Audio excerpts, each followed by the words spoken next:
सोचा नहीं जहरीले डोरे कुछ होए तो गली तुमके जान लीजिए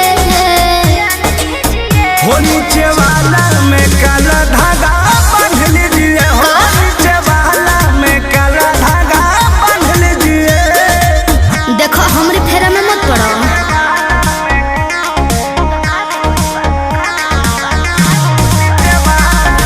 Music by Arya Sharma.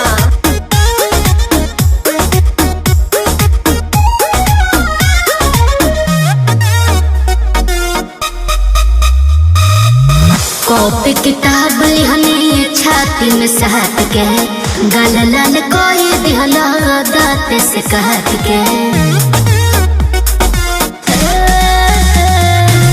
लाल लाल ओठ तोहार लगता गजरा अच्छा में लगा के रानी चलो तू गजरा। तो का दिक्कत बा रिक्स ऊपर हल्का मार कट में जान लीजिए।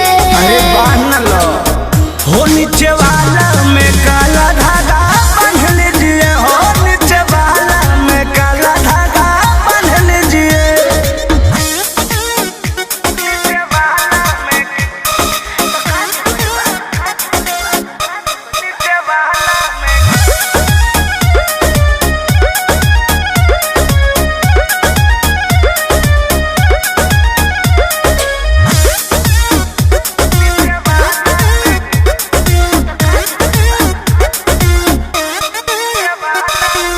कृष्णा बेदर्दी कर मुझ के भिले ऐसे अकेले रहुआ रिक्स जन खेली हर बर्बाद हो जाए।